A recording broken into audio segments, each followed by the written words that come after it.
Want to achieve network marketing success? Then you're in the right company. Hello, and welcome to Leave Nothing to Chance, hosted by networking marketing giant, John Solleder. Learn everything you need to know about the network marketing space from somebody who's actually done it. Join us every week for front row seats as we feature some of the finest and most successful personalities in network marketing. Leave nothing to chance. Join us now. Well, folks, this is going to be a really fun and informative show because we have a remarkable lady that's joining us today, Sharissa Deppen. Thank you so much for joining us, first of all. Absolutely. It's a pleasure to be here, John. Thank you. There's so much I could say about you. Let me give a couple of things and then please add to the list. But amongst other things, you write for Forbes magazine, the preeminent business journal that we all in business should read and do read in most cases. Hopefully, most of our listeners read Forbes. In addition to that, you're a professor at Southeastern University. You've been featured on TEDx Talks. In addition to that, you have client lists of some of the best companies, in my opinion, in the world, very innovative companies like LinkedIn and Facebook and Google. And feel free to add. I mean, you've had an extraordinary career already, but, who else have you worked with? Yeah, well, it's a long list. So I don't want to, bore your audience here. But yeah, I've had the absolute privilege and blessing of working with, like you said, you've already named a couple of them, but other companies like Amazon. You talked about Salesforce. I'm sorry, not Salesforce, but Google, Facebook, CNN, Microsoft, Intuit, Twitter, formerly known as Twitter, I guess it's now X, Harpo Studios. And then also, I'm just trying to think off the top of my head, there's so many of them, but I've been doing this, just for context, I've been doing this over 10 years. And so over that 10-year period, I really have had just such an incredible opportunity to work with a lot of incredible leaders in these organizations that are really having a big impact, and also just have that that servant heart, that want to help and lead from a place of just wanting to make the world a better place and add value, and also support the people that they have the the opportunity to lead. So yeah, that's a little bit about who I serve in terms of those types of leaders, but also people in the in the business world who are just trying to have an impact and just make a difference. Wow, well, that's quite a list. That's like the who's who of business in the world, certainly. So congratulations, extraordinary career. And I know you're still young; you're just getting started. So you're gonna have a lot ahead of you. But our subject that we're going to talk about is on introverted leadership and how to get, I guess, beyond being introverted. So you get your message out, you get your sales process or your business process going, and you're an expert in this subject. It's a fascinating subject. How did you are you an introvert yourself? And you don't seem to be, but how did this all start? Yes, that is a great question. And so I am for sure an introvert. And in fact, I had my own challenges and struggles to get over, to even get out there in the world and feel like, okay, I can really step out in terms of like having the confidence in who I am and who God created me to be, so I could go out and serve. And so in that whole process, I had to figure out, how do I do that as an introverted leader? How do I do that from a servant-hearted perspective, so that I'm not holding myself back, basically, from going out there and helping other people in the way that I'm supposed to. And then I don't want to go too far into the details, because I will talk about this as we go along today. But one of the things that has helped me a lot is just clarifying my purpose. So being really clear on, who am I here to serve? How can I serve? How can I add value? And that really helped me overcome a lot of those struggles that I know us introverts sometimes can face, which is like, a lot of times we're more comfortable behind the scenes. We're more comfortable in like one-on-one type of conversations and connection that way. And sometimes it can be a real struggle. And I know I've done this myself. I know it's been a struggle for me to overcome getting myself out there and having conversations, even like this one, right? Where I'm not necessarily in front of a large audience or anything like that, but just the fact of being out there, and it can be intimidating. It can be a little bit scary. So yeah, it was definitely a journey. It took a little bit of time, but to go back to answer your question, as far as that, the introverted servant leader, I so much identify with that, but that's also, the place that I've served a lot of my clients over the years. A lot of my clients will tell you they're, lean more into the introverted side, but they have so much to give and so much to offer. And in a world that sometimes can really put a spotlight on extroverts, sometimes it can be really hard, right? To really step into your own confidence and value as an introvert, when what's being celebrated is being, more extroverted or more in the spotlight or more, vocal, or whatever the case may be, having more visibility. So there's all of these terms that a lot of my clients come to me and say, yeah, that's not me. Like, I don't naturally tend to do those kinds of things. I don't really want to be in the spotlight. I don't really want to, be front and center. But at the same time, there is absolutely a way to do that, to still honor who you are as an introvert, but in a way that produces the results and gets you out there. where it doesn't feel like, it's just completely uncomfortable. So let me ask you this. So how can introverted leaders leverage their unique strengths in a corporate world that celebrates, normally extroverts?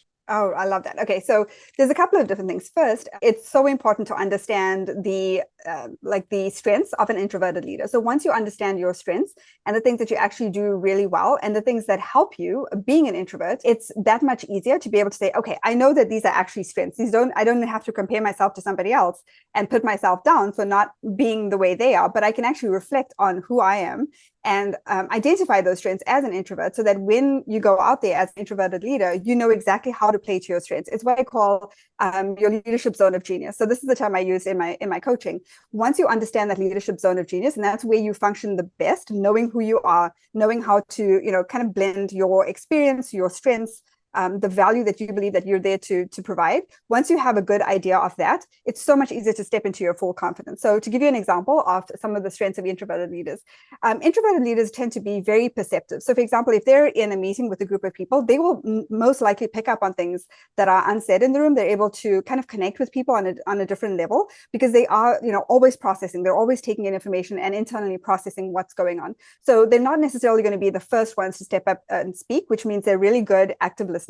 So most likely they're going to be curious about the other person's perspective. They're going to lean in with that curiosity and trying to understand and put the pieces together as they're having conversations and as things unfold. They're not going to be necessarily the ones to speak up first and to speak their thoughts out loud. They're going to be wanting to listen to other people, take that in, and then try to figure out, okay, where do we go from there? But what that also means is sometimes introverts need a little bit more time to process what's going on internally, so that they can best formulate how to respond or react to any given situation. And so if they're given the space to be able to do that, they can really lead from a very effective place. They also tend to be, and I think I mentioned this before, but they tend to be really cued in with where other people are from, even from an emotional intelligence perspective as well. They can pick up on things, and so they can be really well equipped to handle situations that may be a little bit emotionally charged and things like that, because they can lean in with empathy because they do have that ability to connect on that level. The other thing I wanted to mention here is introverts tend to be really good with the connection aspect of it. So in other words, they like to have one-on-one conversations with people, get to know people and things like that on the relationship building side, which makes it easier to be in a bigger audience. So that's one of the things I always recommend to my to my introverts who maybe don't enjoy being in that meeting setting where they're with multiple people at the same time and they have to either present or they have to lead a conversation, is try to focus on that relationship building aspect of it beforehand. If you can connect with a few of the people that you're going to be in that room with, or if you can at least get to know them or understand them a little bit better, it makes it that much easier to show up and have those conversations. And that works the same in a sales capacity, right? So you want to know your audience. You want to know, who am I speaking with? How can I understand them? How can I connect with them? How can I have empathy? And then that just makes it a lot more understanding and a lot more comfortable going forward.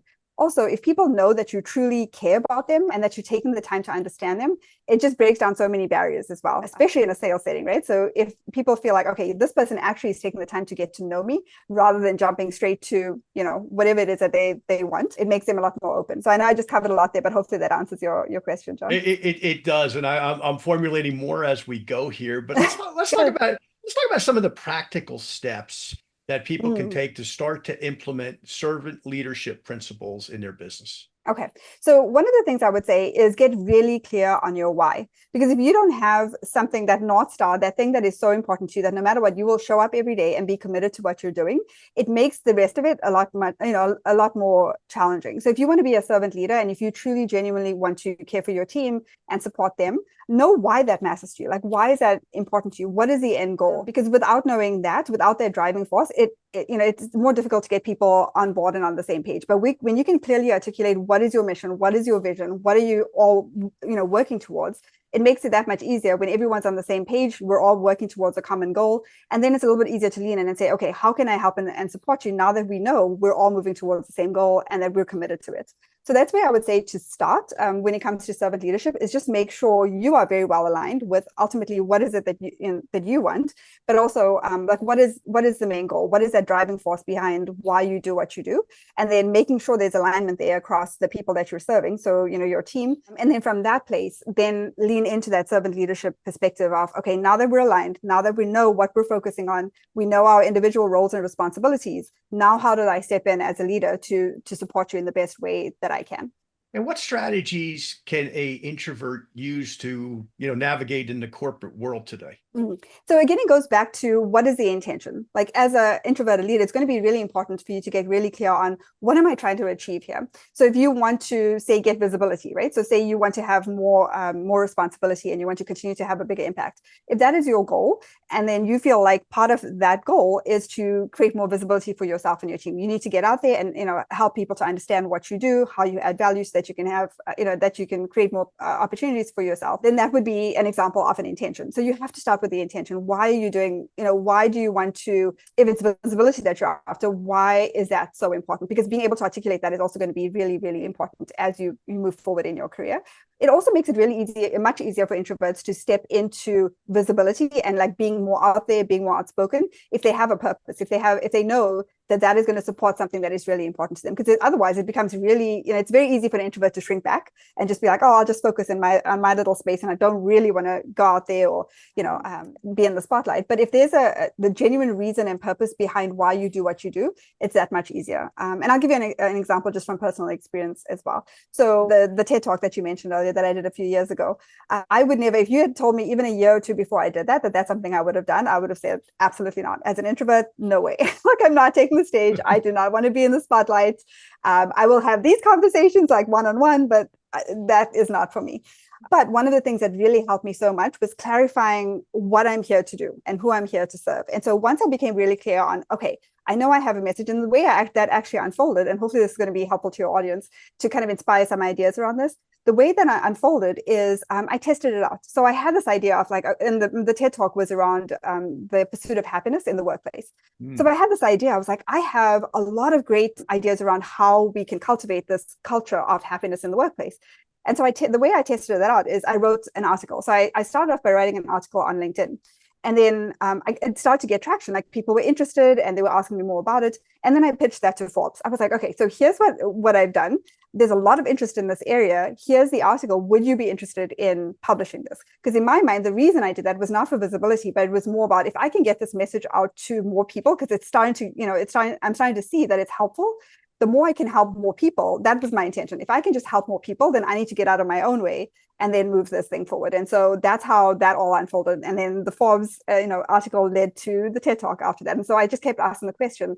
And for me, it's very much a faith-based journey. So I'm like, okay, God, if you're giving me the ability to do this, if you're giving me these ideas that you're telling me is helping people, how can I then take it to a broader audience that's then going to help more people? So the intention behind it is so important because it can get, help us kind of get over that, the self-consciousness or the hesitancy and the fear of wanting to get out there. So if you're really, you're really aligned with something that is really important to you and you know it's going to help somebody, if you know it's going to help make a difference and you want to make a difference on a larger scale, that can be the driving force behind, some of those things. When you can look at opportunities and go, is that going to help my intention? Is that going to get me further? And if so, if it's going to help more people, and that's where that servant leadership aspect comes into it, because then your focus is more on other people than yourself. A lot of times you will be able to get yourself out of the way and then just be able to say, I'm going to say yes to this because my focus is not on myself, but my focus is more on how can I help more people. I love that. I love that. That right there is priceless because the confidence that builds when you're doing it for other people. Yes.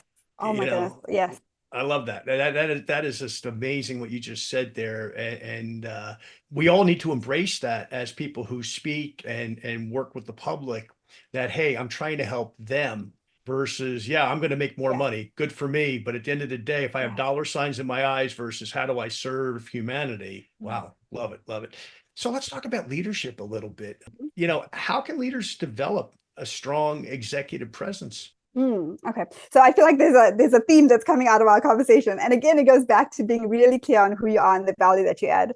And the term that I touched on earlier was that your zone of genius as a leader. And part of that zone of genius is knowing who you are as a leader and how you want to be known in the world. So when you step out as a leader, you're really clear on, these are my values, these are what I stand for, this is what's important to me, here's how I add value as a leader. And so coming from that space, it helps you be so much more confident, and it helps you to be able to articulate that in a way where people will remember you, right? You're actually leaving a legacy if you're intentional in how you focus on your leadership. So a lot of times I'll ask my clients a question like, if I was speaking to someone that you've worked with for, say, at least a few years, say I was having this conversation with them 10 years into the future, how would you like them to describe their experience of working with you?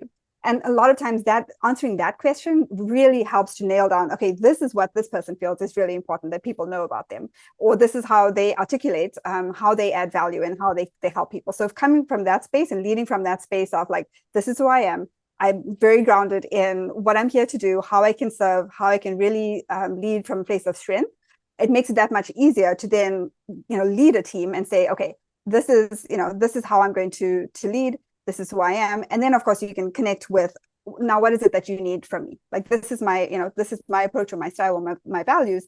Now, how can I align that with leadership and how I can support the team in the best possible way? And how do you get yourself into that leadership zone when you're going to speak to an audience? And I'm kind of tying your last comment with this comment, okay, so that you say, okay, I'm doing this for the audience and I want to get in that zone where I reach them. How do you, what's one of your tricks, if you will, or maybe that's not the right terminology, but how do you get yourself there? So you say, let my brain touch their brain, let my heart touch their heart. Yes, such a good question. So there's a couple of different things. First is knowing your audience, right? So you have to spend even just a little bit of time trying to understand where your audience is at any given time. So at the time where you're preparing for whether it's a presentation, you're going to be standing up on stage, whether it's a large meeting that you're in, or whatever the situation is, taking the time to understand where your audience is and how to connect with them. So when you know, okay, this is my audience, this is who I'm speaking with, these are the things that are important to them. These are the things that they value. These are the things that they struggle with. Here's where I can add value and help them. When you have a clearer picture of that, it makes it so much easier for you to then prepare for how to address them. And it also makes it easier for you to tailor your message based on the answers to those questions, right? And I know it's not always possible to do that.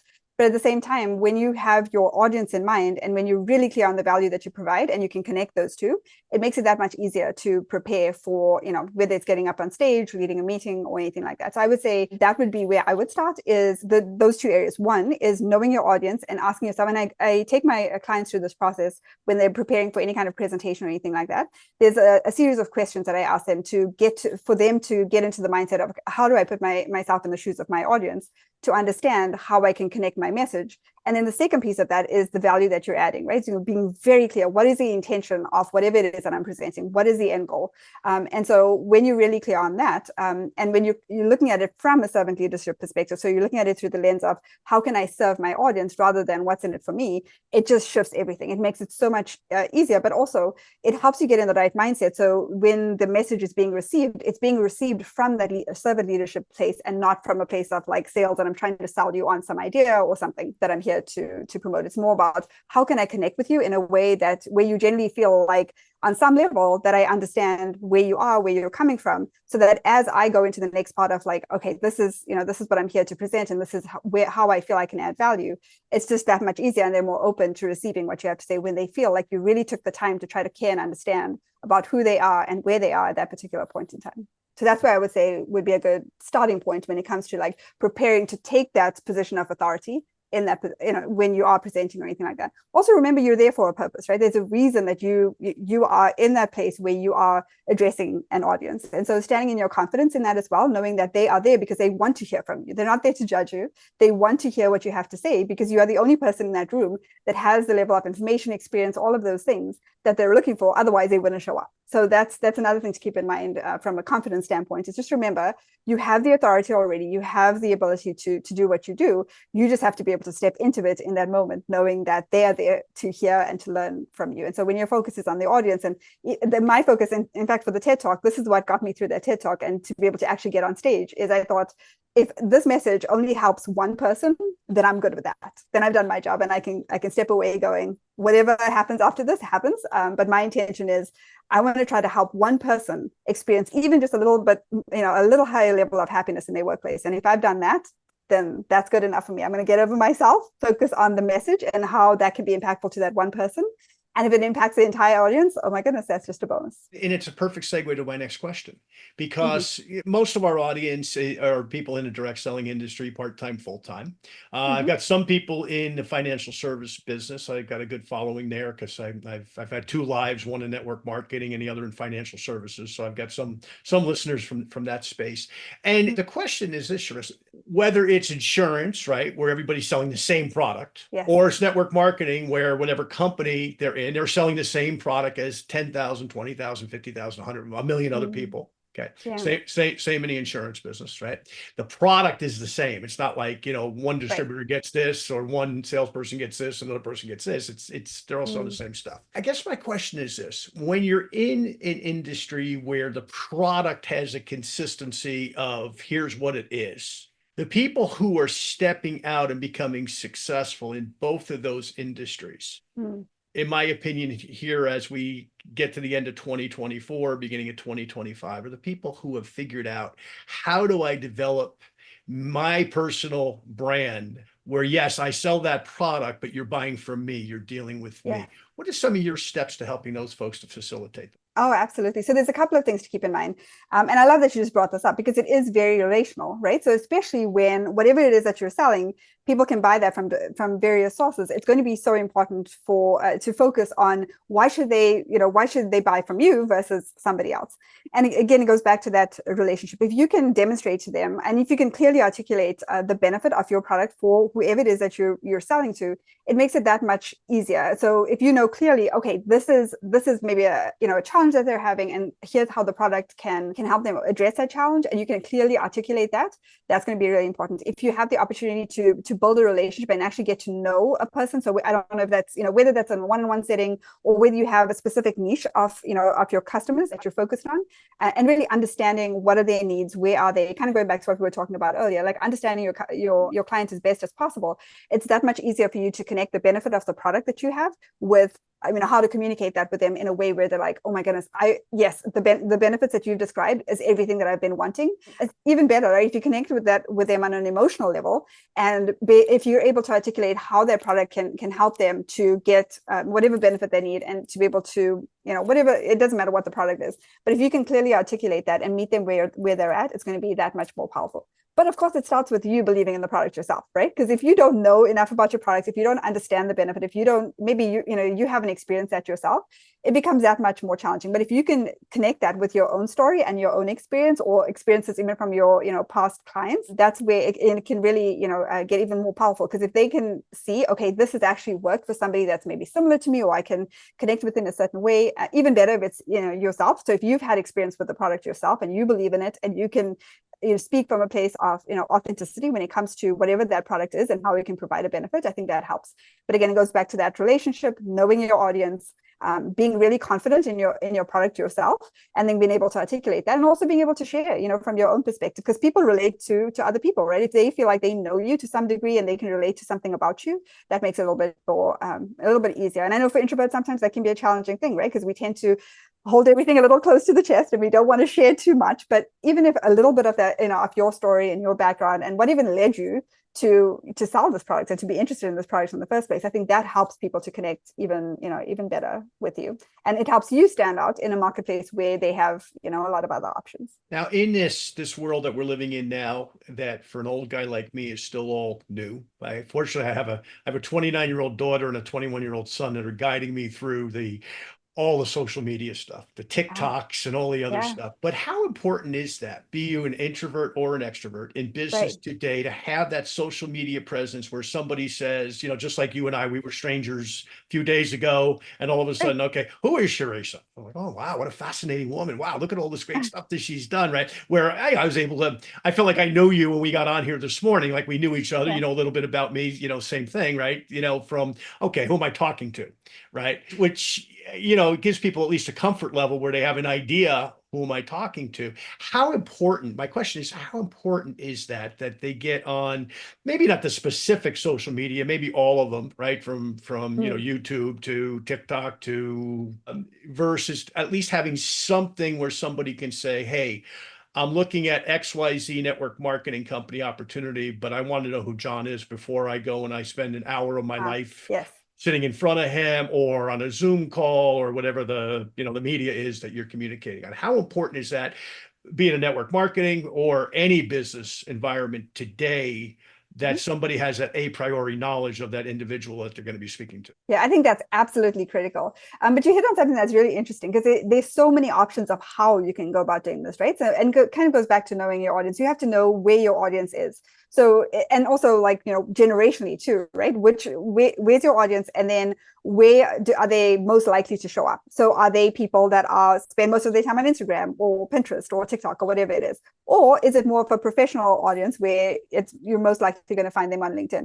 So it's knowing your audience, knowing where they're going to show up, because otherwise you're just kind of throwing spaghetti at the wall and hoping something sticks. And it gets overwhelming. I know this from a business perspective, right? It gets really overwhelming to try to cover everything at the same time. But it also goes back to another thing is, if you feel like your audience is in a lot of these different places and you've done your research and you're like, okay, so I've identified like 5 different platforms that would be a good fit, the way I feel like a lot of my audience is going to be, leveraging technology as best as you can. So when you think about whatever it is that you want to do, so whether you're putting out a video, whether you're writing an article or you're writing a post or you're sharing a picture, whatever it is, asking yourself, how can you repurpose that content? So even if you are on various platforms, it has the ability to, it's minimizing the amount of time you or your team needs to spend on that, but it's also maximizing the reach. So that's something that has helped me a ton on, in terms of how I manage my business and the visibility and all of that kind of thing.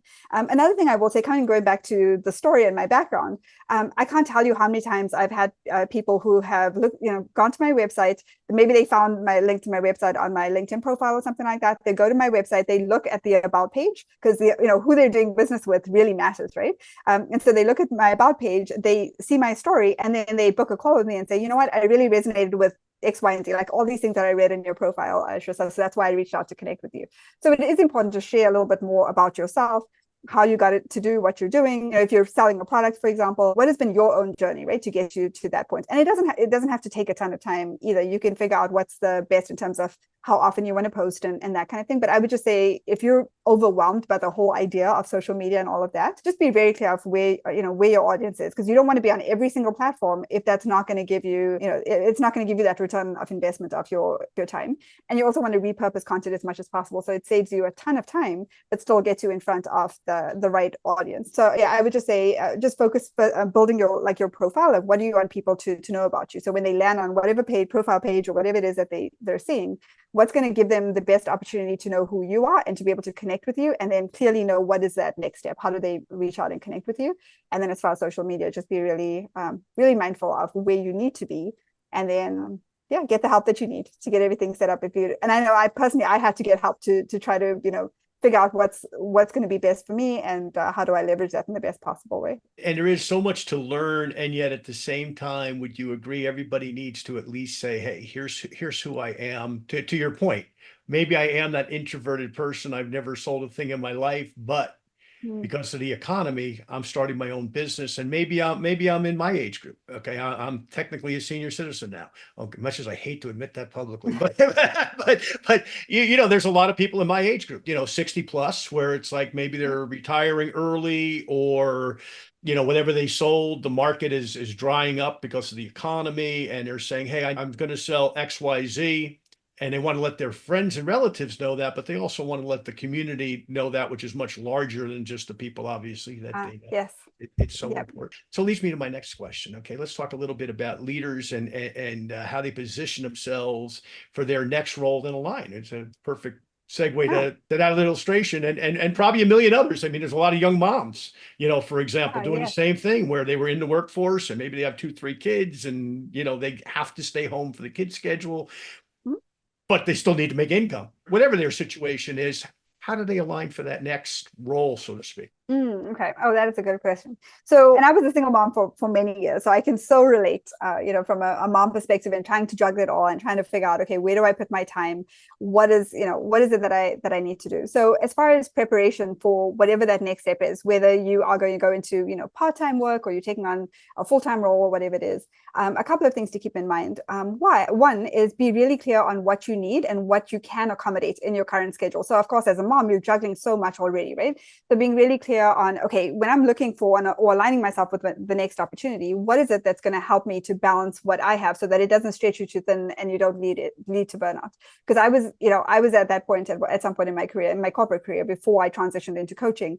I was very quickly heading towards burnout because I was trying to juggle being a mom, running a household, and then also moving forward in my career, supporting the business aspect of it, supporting my teams at that point. I mean, there was just a lot pulling for my attention. And one of the pieces of advice that I would give my younger self at that point in time would be like, get really clear on your priorities. What is it that is really important to you? What level of flexibility do you need to focus on the things that are the most important? So for me, of course, at that time, being a single mom, my daughter was the most important. And unfortunately, most of my time was getting pulled into the work that I was doing, and it was creating a lot of stress. Of course, it had an impact on my family. So being really clear on, okay, even just from a practical standpoint, how many hours can I work so that I'm not giving up spending time with my kids or, doing the school drop off, pick up, all of those things. So be really clear on, okay, this is what I can accommodate as far as like practically speaking in my life right now.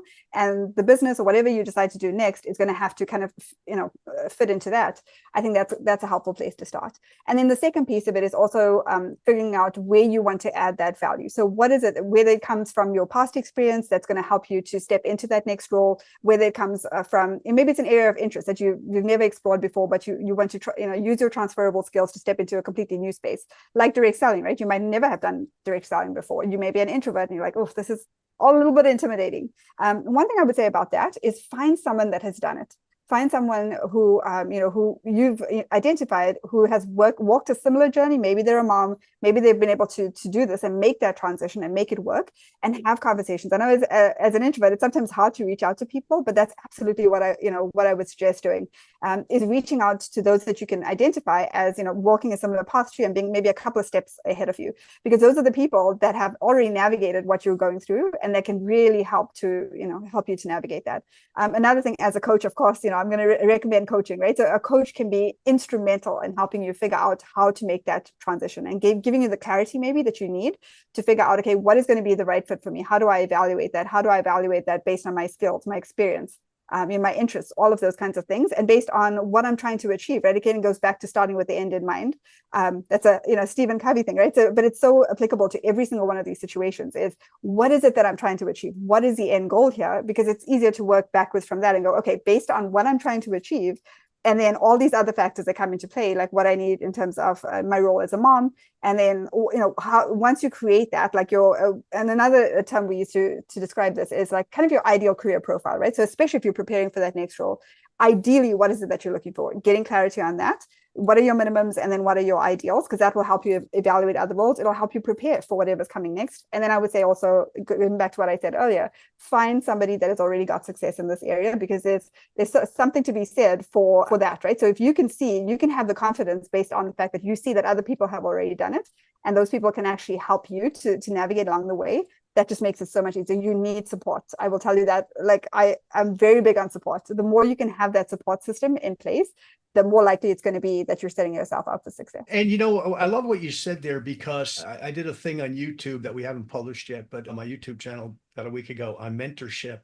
And it's funny, I was at Yes. my mentor in the direct selling industry since 1983, is still a friend. Ironically, I didn't live in Texas then, he didn't live in Texas then, but we both live here now. His daughter got married a week ago Friday.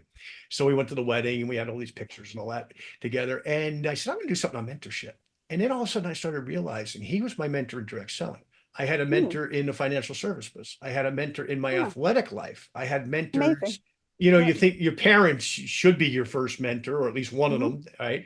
And I started thinking, I said, let me go through all the mentors that I had that I could just think of spur of the moment. And I'm not exaggerating this. In 5 minutes, I had 8 different mentors when I thought of different things that I learned from different people. Question to you. And you just referenced it. Coaching is mentorship. So how do people get a hold of you and say, hey, I like what you talked about. I'm an introvert, or maybe I'm even an extrovert, but I need a little help. I'm just not hitting the ball out of the ballpark. I'm close, but I need that tweak. And maybe I'm not getting it from my upline and network marketing. Maybe I'm getting what I need from them, but I'm not getting this aspect of my business. So how do they contact you and use your resources? Oh, thank you. So you can contact me through my email. It's info, so info at leadershipmasteryalliance.com. And then my website is leadershipmasteryalliance.com. And so you can find out a lot more information on what I do, the clients that I serve, the benefits of coaching, and also there's a whole testimonials page where you can hear directly from my clients on the not just the benefit, but also what they've been able to do as a result of leaning into the coaching process. So that's kind of fun. So yeah, I definitely invite your audience to reach out. It's never easy to kind of do it on your own, and don't struggle on your own, please. If you don't reach out to me, that's okay, but reach out to somebody. Like like you were saying, John, a mentor, somebody that you can lean on when you have questions, when you need that additional level of support. So yeah, absolutely happy to answer any questions or to help and support your audience. After reading some of them yesterday afternoon, some of the comments from some very successful people, by the way, and now meeting you personally, I can see what a benefit you could be to people in our industry, both male and female. Guys, don't be afraid. She doesn't bite. Okay, she's a nice lady, and she can help you to get where you want to be. But I have to ask you one last question, and I should have asked them in reverse order. Okay, so please, folks, don't forget how to contact Sharissa. But I got to ask you this, and I asked you this earlier off camera. Okay, and you said you're an introvert by nature, and believe it or not, yeah. so am I, right? And because we both do so much public speaking, it's like, yeah, we're making this look easy, but we both know it's not. So why is it I can get up in front of 1,000, 2,000, 10,000 people, and I can be comfortable as can be? I don't sweat. It's great. I feel terrific, right? And the lights are in my eyes, and maybe it's because I don't see the people. And all of a sudden, I can walk in a room with 5 people and be scared to death, breaking out in a sweat. What am I going to say? What am I going to do? What if they ask me a question I can't? Why is that? What's your answer to that? Yeah, that fascinates me, John, because everyone is so different. And I speak with a lot of introverts who will tell me the exact opposite of that. They'll say, like, when I'm in a room with a few people, when I have a smaller, audience, I feel so much more comfortable. But put me up on a stage and it's like, I just, I start sweating. It's a crazy experience.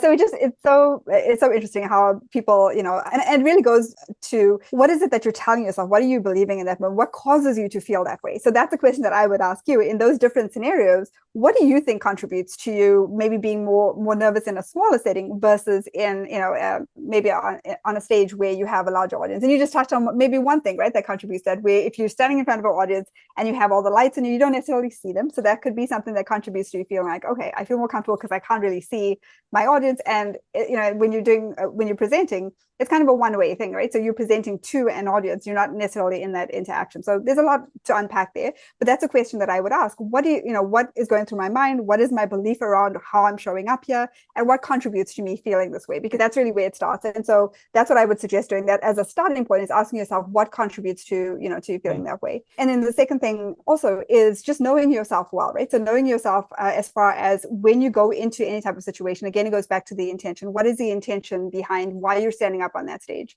Do you feel really confident and really strong in your message and what you're there to deliver? And then when you're in that smaller audience, is there something that maybe do you feel, maybe you don't feel as prepared as you would like to? Maybe you're concerned about being judged by whoever it is that you're speaking with. Maybe you don't know them very well, and you're stepping into the situation where it's a smaller audience. So, you have to kind of interact with them on a higher level, or have more interaction and engagement versus if you're standing up on a stage.